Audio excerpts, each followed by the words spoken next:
এসে গেছো? বলছি শোনো না, তত্ত্বগুলো ঠিক মতো গাড়িতে উঠেছে দেখে নিয়েছো তো? আর ওই মিষ্টির তত্ত্বটা বসার ঘরে রাখা ছিল, কিন্তু ওটাকে কিন্তু বাঁচিয়ে কাউকে নিয়ে বসতে হবে, কেমন? ওমা, এভাবে তাকিয়ে কি দেখছো তুমি? অন্য কারো দিকে তাকালে তুমি খুব খুশি হতে? হ্যাঁ, দুঃখ বিশেষ পাবো না, তবে তুমি তার দিকে যতই তাকাও সে কি আর তোমার দিকে তাকাবে? বটে, একেবারে নিশ্চিত তুমি? আমি কোথায় তোমাকে দেখে একটু নতুন করে প্রেমে পড়ছিলাম, পুরনো কথা সব মনে পড়ছিল, রোমান্টিক হতে চাইছিলাম, তুমি জল ঢেলে দিলে। হ্যাঁ গো, বলছি সাজগোজটা একটু বেশি হয়ে গেছে বলো?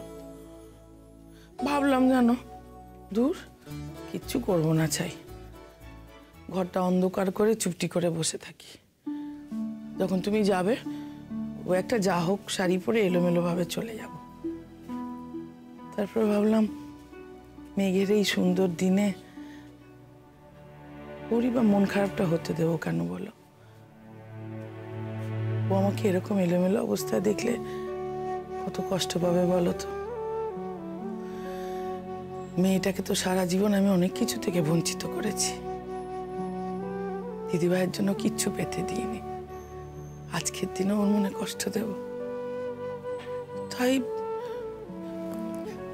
তাই একটু একটু সাজুগুজু করলাম। খারাপ লাগছে গো। তোমাকে কোনো সাজে কোনো দিন আমার খারাপ লেগেছে? কিন্তু তুমি যে মেঘের কথা ভেবে নিজেকে এতটা শক্ত রেখেছো, এটা আমার খুব ভালো লাগলো। বলতে পারো তোমার প্রতি শ্রদ্ধা বেড়ে গেল। ওভাবে বলো না, আসলে শ্রদ্ধা ভক্তির ব্যাপার নয় জানো তো, নিজের ভুলটা শুধরোবার চেষ্টা করছি। জানি সহজ নয়, তবুও ময়ূরী তো আমারই মেয়ে, ওকে যেমন আমি নিজে হাতে সাজা দিতে পারবো না, ও কঠিন সাজা পেলে সেটাও আমি সইতে পারবো না। তবু চাই ও তার কর্মফল ভোগ করুক, তাই বলে মেঘকে আমি কোনো কিছু থেকে আর বঞ্চিত করবো না। দেখো, আমি যদি এলোমেলোভাবে যেতাম তাহলে ওর মনে হতো না যে কই মা এই আমার স্পেশাল দিনে আমার আনন্দে তো সামিল হলো না। তোমার ছোট মেয়েকে আমি যতটা জানি, সে নিজেও যে সবকিছুতে সামিল হতে পারছে এমনটা বোধহয় নয়। দিদির জন্য তার টেনশন তো কিছু কম নয়। এই যে বারবার কল করছে, কল করিনি বলে অভিমান করছে, সব কি? সবই তো দিদির জন্য টেনশন থেকে, এটা বুঝতে পারছো না? তাই বলে গড়াদের অন্ধকারেও তাকে কিন্তু আমরা এক্সপেক্ট করি না। যাই হোক, আজ এসব বলে আর মন ভার করবো না, মেঘের মনটা ভুলিয়ে রাখতে হবে তো। আশা করি ও বাড়ির সকলে মিলে হইচই করে আনন্দ করে ওর মনটাকে ভালো রাখার চেষ্টা করছে, ওকে সব ভুলিয়ে রাখার চেষ্টা করছে। বলো, চলো আজকে ওখানে গিয়ে আমরা ওর আনন্দে সামিল হই। সেটা হতে গেলে তো বেরোতে হবে, আমাদের সঙ্গে তো গড়িয়ে গেল। হ্যাঁ হ্যাঁ, চলো এসো।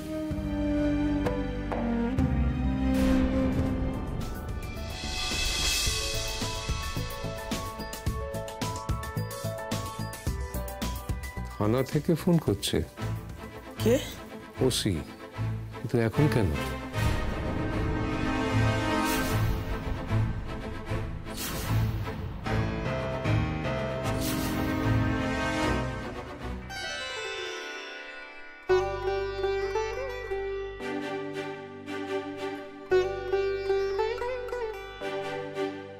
দেখুন তো ম্যাম, আপনি যেমনটা বলেছিলেন তেমনই হালকা সাজিয়েছি, ঠিক আছে তো? একদম ঠিক আছে, থ্যাংক ইউ। তবে এটা ঠিক যে আপনাকে কিন্তু বেশি সাজানোর প্রয়োজন পড়ে না, আপনি আগে থেকেই এত ভালো, শুধু একটু ফুল আর একটু মেকআপ হলে দারুণ মানায়। Thank you. আচ্ছা, আপনার ননদরা একবার দেখবেন ওনাদের পছন্দ হয় কি না। দেখবো দেখবো দেখবো তো নিশ্চয়ই, দেখতে তো হবেই আমাদেরকে, আর পছন্দও হবে। কই দেখি দেখি। এই তো মা, কি দুর্দান্ত লাগছে তোমাকে। হ্যাঁ গিনি, তুই তো বাগরুদ্ধ হয়ে গেলি মনে হচ্ছে। হব না, আমার তো কথা বন্ধ হয়েছে, আমার তো ভয় হচ্ছে দাদাভাইয়ের নিঃশ্বাস না বন্ধ হয়ে যায়। রুদ্ধশ্বাস, স্তব্ধ বাঘ, বিমুগ্ধ বিমূঢ় বিস্ময়। তোমাদের না যত বাড়াবাড়ি। যাক, সবার যখন পছন্দ হয়েছে তখন আমাদের কাজটা ভালোভাবেই উতরেছে। আপনারা 100,000 নম্বর পেয়েছেন, বিশ্বাস করুন ভীষণ ভালো সাজ হয়েছে ওর। আমি আপনাদের পেজে গিয়ে খুব ভালো রিভিউ লিখে আসবো। Thank you ma'am. বলছি তাহলে আমরা এবার আসি? এই না না না, আসি কি, খাবার দাবার খাবে তারপরে তোমরা এখান থেকে ছাড়া পাবে, বুঝলে? আসলে আমাদের আরও একটা অ্যাপয়েন্টমেন্ট আছে, পার্টি অ্যাটেন্ড করলে না আমাদের লেট হয়ে যাবে। নো প্রবলেম, কোনো অসুবিধে নেই, আপনাদের পার্টি অ্যাটেন্ড করার দরকার নেই, কিন্তু প্লিজ কিছু না খেয়ে যাবেন না। দেখুন এটা আমাদের কিন্তু ভীষণ খারাপ লাগবে, আর ঠাম্মি বলে এতে বাড়ির অমঙ্গল হয়। নিচে বলা আছে আপনাদের কোনো অসুবিধা হবে না, কিন্তু প্লিজ একটু কিছু খেয়ে যাবেন, কেমন? প্লিজ। হ্যাঁ হ্যাঁ, থ্যাংক ইউ সো মাচ। বলছি যে ইলিকে তো একটা কেস হয়ে গেল। কেস বলতে কি হয়েছে? হয়নি, হবে। দাদা ভাই মনে হচ্ছে আজকে গেস্ট দেখভালের দায়িত্বে থাকতে পারবে না, তাকে বউ দেখভালের দায়িত্বেই থাকতে হবে। বাকিটা বরং বাপি আর ছোটদা ভাই সামলে নেবে। ভীষণ সুন্দর লাগছে, খুব সুন্দর লাগছে দেখতে, চোখ ফেরানো যাচ্ছে না। ঠাম্মি তোমাকে দেখলেই কালো টিকা এঁকে দেবে। শুধু কি আমাকেই কালো টিকা দিলে হবে? ঠাম্মিকে আমি বলবো যে আরেকজনেরও কালো টিকা লাগবে। আজ তো মনে হচ্ছে না যে জিষ্ণু চোখ ফেরাতে পারবে। ইয়েস, তুমি একদম ঠিক বলেছো, মানে তুমি ঠিকই বলেছো। জানো আমি সকাল থেকে ওকে কতবার বললাম তোকে খুব ভালো লাগছে, আমাকে পাত্তাই দিল না। আসলে কি বলতো, হেডসেট যতক্ষণ না বলছে যে ওকে ভালো লাগছে ততক্ষণ ওনার আমাদের কথা গায়ে মাখবে না। একদম একদম এরকম কিচ্ছু নয়, ঠিক আছে? এরকম কিচ্ছু নয়, মোস্ট আনরোম্যান্টিক লোক। আচ্ছা আচ্ছা আচ্ছা, ঠিক ঠিক আছে, আমি তাহলে বলে দিচ্ছি, বলে দি। কি বলবি তুই, কি বলবি? বলার কি আছে তোর, বল একটু। গিনি তো দেখছে একেবারে লজ্জায় লাল হয়ে যাচ্ছে। এবার কিন্তু আমারও কৌতূহল হচ্ছে, কি ব্যাপার গো মিনি? শোনো মেঘ, তোমার বন্ধু কিন্তু মোটেও সুবিধের নয়। তুমি জানো গিনিকে কি বলেছে? জানো কি বলেছে? এই একদম এইসব কথা বিশ্বাস করবে না কিন্তু মেঘ, ও ভীষণ বানিয়ে বানিয়ে আজে বাজে কথা বলে। দেখেছো তো, আমাকে কিছুতেই বলতে দিচ্ছে না। জানো ওরা দুজনে কি প্ল্যান করেছে মেঘ? এই একদম ওর কথা তোদের মুখে যদি আর কখনো শুনেছি ওকে মেঘ বলে ডাকতে, তাহলে সকলের সামনে কিন্তু আমি তোদের দুজনকে কান মলে দেবো, বুঝেছিস? চুপ, দেখতে দে আগে আমার নাচবো কেমন লাগছে। ওই এসেই শুরু হয়ে গেছে। আচ্ছা ঠাম্মি, মেঘ আমাদের থেকে কতটুকু বড় বলো তো? ওকে মেঘ বলবো নাকি আপনি আগে করবো নাকি? ওরে ছোট বড় কোনো কথা হচ্ছে না, আমার নাচবো হচ্ছে তোদের বড় দাদার বউ, বৌদি। হ্যাঁ মানে ঠিকই ঠিকই, চেষ্টা করছি বলার, মাঝে মাঝেই চেষ্টা করছি। আসলে আসলে কি হয়েছে বলো তো ঠাম্মি, এই মেঘ নামটা এতটা সুন্দর যে আচ্ছা ঠাম্মি কি বলবো বলো তো? বৌঠান বলি নাকি? বেশ রাবীন্দ্রিক হবে ব্যাপারটা, নাকি বৌরানী বলবো? এই মেঘ তুমি আমাদের উদ্ধার করো প্লিজ এখান থেকে, আর পারছি না। এই বৌদি ব্যাপারটা ভীষণ কাট কিন্তু। বেশ, তোমাদের ওসব কিছুই বলতে হবে না, তোমরা মেঘই বলো। ওসব নাম টাম ধরা হবে না। আচ্ছা ঠিক আছে, এসব নিয়ে পরে আলোচনা করা যাবে, তাড়াতাড়ি করে চল, ওদিকে তো লোকজন আসতে শুরু করে দিয়েছে। ও কি ঠাম্মি, তুমি তো বললে না আমাদের মেঘকে, ও না আমাদের বৌঠানকে কেমন লাগছে? বলবো রে বলবো, যথাসময়ে যথাস্থানে। ও হ্যাঁ হ্যাঁ রে, তোরা ওই ভিডিও করবি তো? বাবা ঠাম্মি, তুমি তো দেখছি নিজের মতামতের সাক্ষ্য প্রমাণ রাখতে চাইছো একেবারে। আচ্ছা ঠিক আছে, তাহলে সকলের সামনেই বলো, কোনো অসুবিধা নেই। নে তাড়াতাড়ি করে চল চল, আজ খুব হইচই করবো, নাচবো গাইবো। তো হাই ঠাম্মি, তুমি এই পা নিয়ে যে চলাফেরা করছো এই অনেক, তুমি এই পা নিয়ে আর নাচ গান কিছু করো না। মেঘ তুমি কিছু বলো ঠাম্মিকে।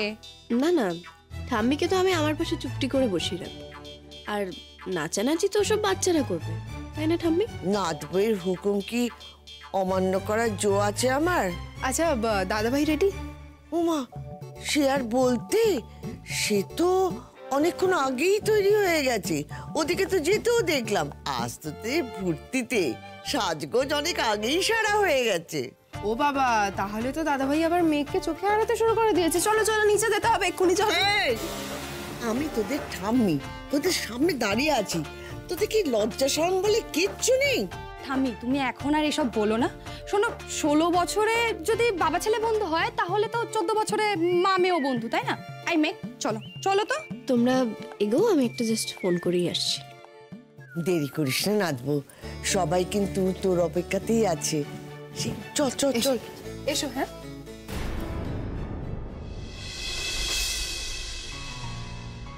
অনেকক্ষণ হয়ে গেল, বাড়ি থেকে আর কোনো ফোনও আসলো না। যদিও এতবার আর ফোন করার কোনো মানে হয় না, কিন্তু তাও কিরকম একটা রেস্টলেস লাগছে। এখানে তো কারোর সাথে সেটা শেয়ারও করতে পারছি না, সঙ্গে সঙ্গে সবাই আবার টেনশন শুরু করে দেবে। না, আমি একটু দেখি ফোনটা বের করে।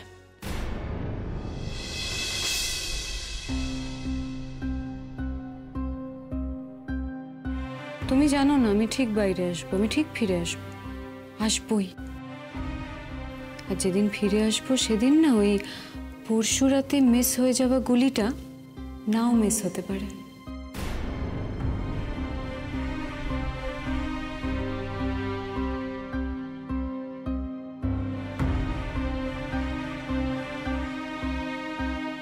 অনিন্দা, আমি আর পারছি না, আমি আর পারছি না ময়ূরীকে নিয়ে ভাবতে। বলো তো কি অন্যায় করেছিলাম, কি অপরাধ করেছিলাম যে এত শাস্তি পাচ্ছি? এই মানসিক যন্ত্রণাই কি আমার পাপের শাস্তি? বলো, আমি তো স্বীকার করছি আমি ভুল করেছি, সেই জন্যই কি আমার মেয়েটা। কিন্তু না মধুমিতা, শান্ত হও, শান্ত হও। নিজেকে এইভাবে অপরাধী ভাবাটা বন্ধ করো। তুমি কেউ শিশু নয়, মানুষকে তার নিজের কর্মফল তো ভোগ করতেই হয়, কিছু তো করার নেই। এখন আর এই কথাগুলো বলো না। আমি জানি ময়ূরীকে মানুষ করতে গিয়ে আমি অনেক ভুল করেছি, ত্রুটি আছে আমার, আমি স্বীকার করছি। কিন্তু একটা কথা বলো তো, যখন আমি ওকে শাসন করতে গেছি সেখান থেকে আমি একটু বেশি কঠিন হয়ে পড়িনি? আজকে আমার কারণে ওর নিজেকে এইভাবে ধ্বংসের পথে। মধুমিতা, এইভাবে নিজেকে দোষ দিও না বারবার। আমাদের একটু শক্ত থাকতে হবে। তুমি ভুলে যেও না যে আজকে তোমার ছোট মেয়ের বউ ভাত। এই দিনটা কিন্তু আমরা নষ্ট হতে দিতে পারি না। মেয়েকে কিন্তু এ ব্যাপারে কিচ্ছু জানতে দেওয়া চলবে না। সরি অনিন্দ, এই মুহূর্তে আমি ময়ূরীকে ছাড়া আর কিচ্ছু ভাবতে পারছি না। ওকে যদি আবার রক্ত দিতে হয়, যদি তেমন অবস্থা হয়, তাহলে তো মেয়েকে জানাতে হবে। কিচ্ছু হবে না, আমি বলছি কিচ্ছু হবে না, কিচ্ছু হয়নি। রক্ত দিতে হবে না, মন শক্ত রাখো, কিচ্ছু হয়নি সেরকম। তুমি কি করে বলছো তেমন কিছু হবে না? তোমার সঙ্গে কি ডাক্তারের কথা আছে বলো? তুমি কি নিজের চোখে ময়ূরীকে দেখেছো? কিরকম অবস্থা তো আমরা সেটা কেউ জানি না অনিন্দ। হ্যাঁ জানি না আমরা ঠিকই, কিন্তু নেগেটিভ এই মুহূর্তে আমি কিছু ভাবতে চাইছি না। এই মুহূর্তে আমাদের শক্ত থাকতে হবে। তুমি আমাকে একটু হেল্প করো প্লিজ। এরকম একটা মোমেন্টে আমরা যেন মনের জোরটা না হারাই। অনিন্দ, বলছি পুলিশ ওকে কোন হাসপাতালে নিয়ে যাচ্ছে গো? ওর যে ডাক্তার সেই তো সব কিছু ওর জানে না, মানে ওর কেস স্টাডির ফাইল টাইল আমরা তো কিছুই নিলাম না। ময়ূরীর তো অনেক ওষুধে অ্যালার্জি আছে। ডাক্তার যদি ঠিক মতো স্টাডি না করে ট্রিটমেন্ট করতে গিয়ে কোনো ভুল করে ফেলে। ওহো, পুলিশ কাস্টাডি হওয়ার সঙ্গে সঙ্গে আমি সমস্ত ডিটেলস ওদের জানিয়ে দিয়েছি, কোন ডাক্তার, কোন হসপিটাল, কোথায় ও ট্রিটমেন্ট হয়, ও সেখানেই নিয়ে যাচ্ছে। বলে দিয়েছিলাম যদিও অসুস্থ হয় তাহলে যেন ওই হসপিটালে নিয়ে যাওয়া হয়, ওই ডাক্তারকেই জানানো হয়। ওরা সেখানেই নিয়ে যাচ্ছে। তুমি কেন এত ভাবছো? কি হলো অনিন্দ বলো তো, আমার মেয়েটার কি হয়ে গেল? সেটা ওরা পরিষ্কার করে কিচ্ছু বলেনি, বলেছে সেন্সলেস হয়ে গেছে, হসপিটালাইজ করতে হবে। সেন্সলেস তো ওই অসুখটা বাড়লে হয় অনিন্দ। মেয়েকে তুমি জানাবে না? ওকে যদি দরকার লাগে। না না না না না, এই মুহূর্তে আমরা মেয়েকে কিচ্ছু জানাবো না। আগে যাই, বুঝি, দেখি, তারপর যদি প্রয়োজন হয় তখন বলবো। আজকে ওর একটা বিশেষ দিন মধুমিতা, সেই দিনটা আমরা চাই না যে নষ্ট হোক।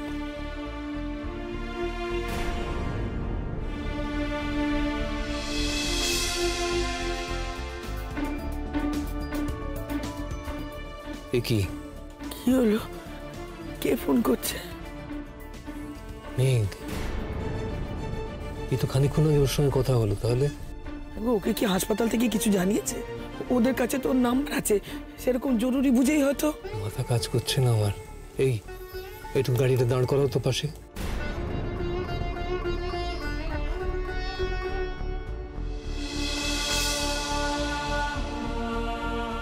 তুমি সত্যি করে বলো তো, মেঘকে তুমি কিছু জানিয়েছো? আশ্চর্য, আমি জানাবো কি করে? আমি তো সেই থেকে তোমার সঙ্গে আছি অনিন্দ। আরে বাবা, ফোনটা বেজে যাচ্ছে, ধরো, কি বলছে শোনো। তুমি কিন্তু কোনো কথা বলবে না, ও যেন কোনোভাবে বুঝতে না পারে যে আমরা বাইরে আছি। তাহলে ভাববে যে এক্ষুনি চলে যাবো রিসেপশনে, দেরি হলে চিন্তা করবে আরো। একটু সামলাও না নিজেকে, একটু সামলাও না।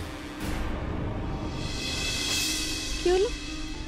বাপি ফোন ধরছে না কেন? এই চলো তো, চলো চলো চলো। কি হলো নিন্দ, ফোনটা ধরবে না? না না, এক্ষুনি ধরবো না। ও ভীষণ সেন্সিটিভ মেয়ে, ভীষণ বুদ্ধিমতী। একবারে গলাটা পেলেই ও বুঝে যাবে যে কিছু হয়েছে, গন্ডগোল। এখন ফোন ধরবো না। এই একটু তাড়াতাড়ি চলো তো, এমার্জেন্সি রয়েছে। তোমাকে ফোন করলে কিন্তু তুমিও ধরো না। কি হলো? বাপি ফোন ধরলো না কেন? মাকে কল করব? না থাক, এখানে আসবে বলে রেডি হচ্ছে, হয়তো তাড়াহুড়োতে আছে। এমনিতেই বাপি যা টাইম লাগে রেডি হতে। আমি ফোন করলে মা হয়তো বাপিকেই বকাবকি শুরু করে দেবে। কিন্তু মনটা এত খচখচ করছে কেন? আমি একটু বেশি টেনশন করছি বাড়ি নিয়ে।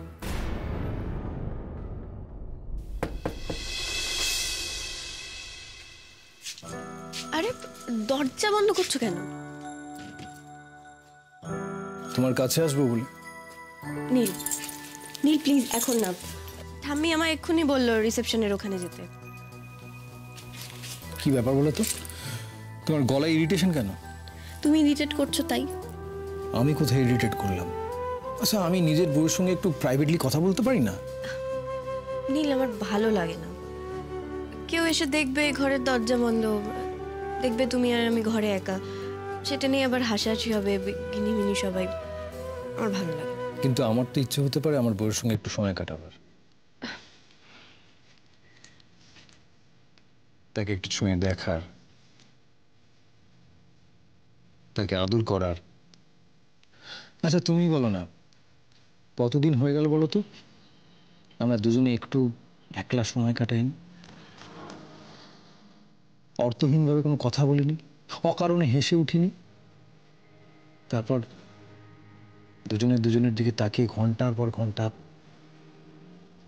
নীল, আমি জানি যে তুমি আমার সাথে একটু আলাদা সময় কাটানোর, একটু কথা বলার জন্য একেবারে ছটফট করছো, কিন্তু দেখো সবকিছুরই তো একটা সময় আছে। আমাদের সময় তো পালিয়ে যাচ্ছে না, তার মানে তো এই না যে আমরা এখনই হঠাৎ করে। আচ্ছা তুমিই বলো, এখন যদি লাল বা কাকামুনি কেউ এসে আমাদের এই অবস্থায় দেখে, তখন তোমার লেগ পুল করবে আর তুমিই কিন্তু রাগ। আর আমি যদি বলি যে রাগ করবো না? একটুও বিশ্বাস করলাম না, কারণ তুমি আর রাগ দুটো সমার্থ। না মেঘ, সময়ের সাথে সাথে আমার অনেক কিছুই পাল্টে গেছে। একটু সময় আমার সঙ্গে কাটিয়ে দেখো না। তুমি একবার আমার বুকে মাথা দিয়ে দেখো। আরে এরকম অধৈর্য হচ্ছে কেন বলো তো? আমি কি পালিয়ে যাচ্ছি না আমাদের সময়টা পালিয়ে যাচ্ছে, কোনটা? পালিয়ে যাচ্ছে না বলছো? ভরসা দিচ্ছ? কে জানে, তোমাকে এতদিন কাছে না পেয়ে ধৈর্য ব্যাপারটাই না আমার কমে গেছে। বাবা, ধৈর্য কমে গেছে আবার রাগও কমে গেছে, তাহলে তো কাটাকুটি হয়ে গেল নি।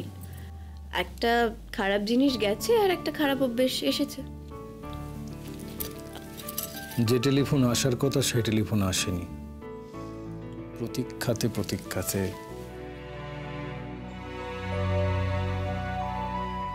সূর্য ডোবে রক্তপাতে, সব নিভিয়ে একলা আকাশ নিজের শূন্য বিছানাতে।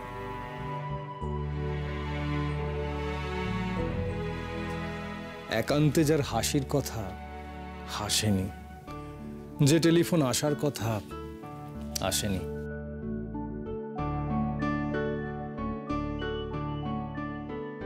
পূর্ণেন্দু পত্রী এখনো মনে রেখেছ? দিল্লিতে একলা যখন কিছুতেই সময় কাটতে চাইছো না, হাতে ফোন নিয়ে তোমার ফোনের অপেক্ষায় থাকতাম, তখন বারবার এই লাইনগুলো আওড়াতাম। কথাগুলো যেন আমার মনেরই কথা। কিন্তু এখন তো তোমার অপেক্ষার প্রহর শেষ হয়েছে, এখন কেন বলছো? ওই যে বললে না, ধৈর্য কমেছে। প্রতীক্ষার প্রহর গুনতে গুনতে সময়টাই ফুরিয়ে যায় আমাদের। না, সে ভয় নেই, তবে জানো তো আমার একটা সন্দেহ হচ্ছে। কি? থাক ছাড়ো, বলবো না। না বললে কিন্তু আমি ছাড়বো না। তোমার মনে কি সন্দেহ রয়েছে আমাকে নিয়ে সেটা আমার জানা দরকার। শুনলে তোমার ভালো লাগবে না। তাও তুমি বলো, আমি শুনবো। আমরা দুজনেই দুজনের কাছে ট্রান্সপারেন্ট থাকবো, এটাই আমাদের প্রমিস হোক না? ও, ট্রান্সপারেন্ট থাকার প্রমিস তো এই ট্রান্সপারেন্ট কি আমরা আগেরবার থাকতে পেরেছিলাম? পারিনি, কিন্তু সেটা ভেবে নতুনভাবে বাঁচার আশাটাও তো ছেড়ে দিইনি, তাই তো? দিলে তো আজকের দিনটা আসতো না। তাই প্রমিসটাও তো নতুন করে করাই যায়। মেঘ, জীবনটা তো সরলরেখা নয়, চড়াই উতরাই থাকে, মেঘ রোদ্দুর থাকে, আবার কখনো নীলের আকাশে মেঘ জমে, আবার সেই মেঘ সরিয়ে সূর্য উঁকে দেয়। আচ্ছা, আমাদের ছেলে হলে ওর নাম সূর্য রাখতে পারি না? উফ বাবা, এখনই এসব? নীল, আমি না যাই, সবাই ওয়েট করছে। তোমরা তো তারা কিসে বলো? হ্যাঁ, কি হয়েছে? এড়িয়ে যাচ্ছ কেন আমাকে? তখন কি একটা বলতে গেলে বললে না, কি হয়েছে বলো বলো। সেরকম কিছু না, একটু পুরনো কথা মনে পড়ছিল। মনে হলো এবার আমি রিসেপশনের ওখানে যাওয়ার আগে তুমি চেক করে নিচ্ছ আমার সাজ ঠিক আছে কিনা। সরি, তোমার খারাপ লাগলো না? বলেছিলাম তো বলবো না। তোমার খারাপ লাগবে, সেই খারাপ লাগলো তো। বুঝলাম। আচ্ছা মেঘ, তুমি কি একটা কথা বুঝতে পারছো? কি? এই যে তুমি আমার সম্পর্কে এখনো পুরনো ধারণাগুলো মনে রেখে দিয়েছো, এটার মানে কি? সেটার আবার কি মানে? মানে এই মাঝখানে এতগুলো দিন কেটে গেলেও তুমি ঠিক একই রকম আছো, তোমার ম্যাচিউরিটি লেভেলের কোনো উন্নতি হয়নি। মানে তুমি বলতে চাইছো আমি একটু বড় হইনি?